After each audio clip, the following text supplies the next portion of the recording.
Kevin Mitnick was probably the world's most notorious cyber thief when he was captured in 1995 and sentenced to 5 years in prison.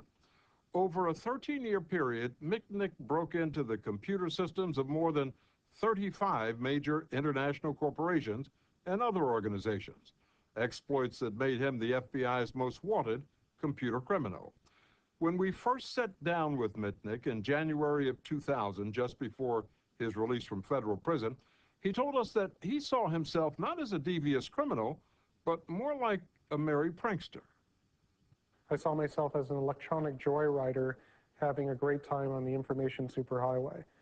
I felt like I was like James Bond behind the computer. It was a big game to me. I was just having a blast. Did it ever occur to you that perhaps what you were doing was wrong? Oh yeah, yeah. It was an invasion of privacy.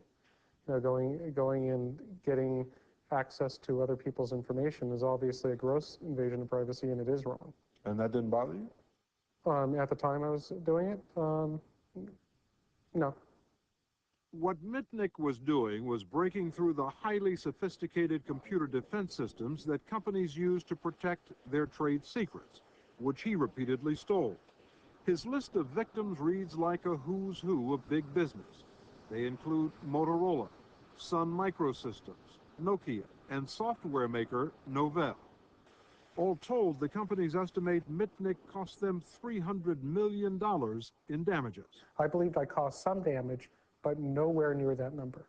I was an accomplished computer trespasser. I don't consider myself a thief. I didn't deprive these companies out of their software. I merely made a copy without doing anything more with it. You stole it. I copied it without permission. Yeah, that's stealing. That's stealing, Kevin. That's stealing. I didn't use it for financial gain, nor did I cause any harm.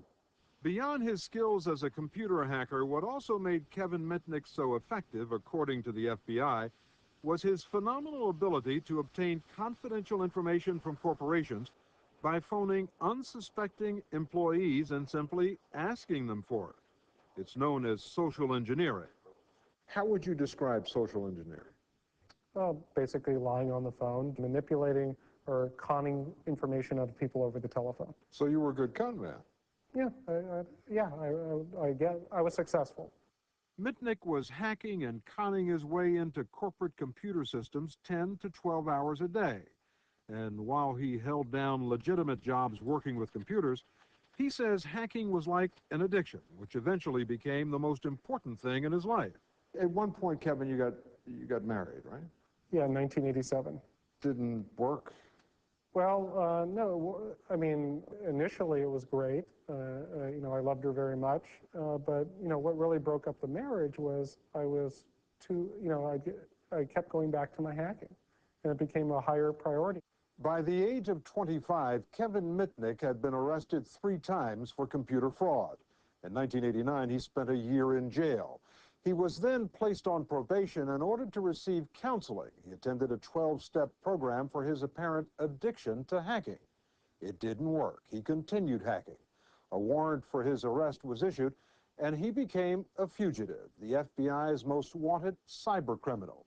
For more than 2 years, no law enforcement agency could catch him as he hacked his way across the country, assuming new identities.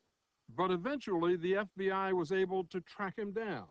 And in the middle of the night on February 15th, 1995, a team of FBI agents knocked on Kevin Mitnick's door, where he was living under an assumed name. I think the guy goes, "Are you Kevin Mitnick?" I go, "No." I said, "Go look on the mailbox. You got the wrong apartment."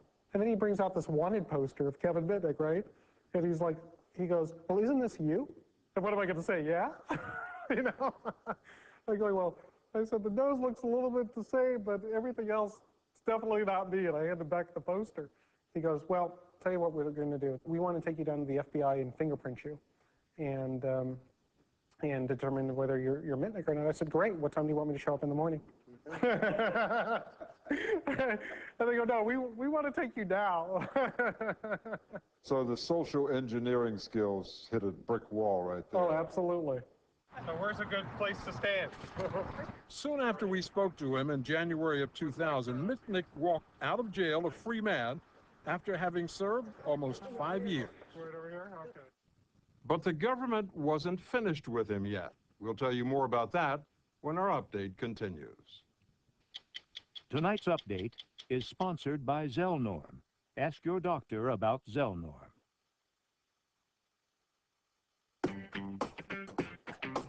Millions of women have tried fiber, even laxatives, but they didn't go far enough to help all their symptoms. If you have recurring abdominal pain or discomfort, bloating, and constipation, you may have IBS with constipation. Fortunately, there's a proven medicine that works at the source of the problem to relieve all three symptoms. Prescription Zelnorm. Unlike fiber and laxatives, only Zelnorm helps coordinate the nerves, muscles, and fluid in your GI tract so it starts functioning more normally, and you can start feeling better. Zelnorm is only indicated for women. You should not take Zelnorm if you have a history of diarrhea, kidney, liver, or gallbladder disease, intestinal blockage, or adhesions. If you get new or worse abdominal pain, blood and stool, bad diarrhea, or diarrhea with cramping, gaining, or dizziness, stop taking Zelnorm and tell your doctor. Ask your doctor about getting relief with Zelnorm. Zelnorm, be yourself again. As part of his probation, Kevin Mitnick's access to computers was severely restricted. His career prospects were uncertain. That is, until the federal government came looking for him once again. But this time he had no reason to run because they wanted his help.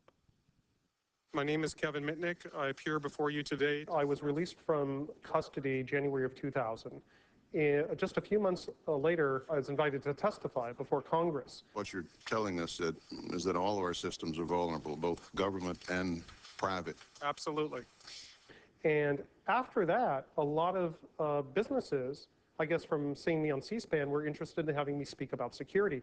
And so a new career was born. This is a video Mitnick uses to market himself to potential clients. So a lot of you probably already know about my past. I was involved in computer hacking. The purpose of my public speaking is to raise awareness to what the security threats are, how the bad guys operate, and what you could do to protect yourself. There's the old adage, it takes a thief to catch a thief. Mitnick maintains he no longer does any illegal hacking, but that hasn't stopped him from playing a hacker on TV. We had Kelvin give someone access to a bogus website. Appearing on an episode of Alias. And in real life, Mitnick freely admits that he's still breaking into other people's computer systems. But these days, he insists it's by invitation only, and it's legal. I'm an ethical hacker today. And what I do is I essentially get paid to hack ethically to find security vulnerabilities in my client's systems and notify them so they can fix them. No longer on probation, Mitnick is not only busy consulting and speaking, he's also written a book on computer security and is working on a second. Kevin Mitnick has grown up. Took a little while, but I finally did.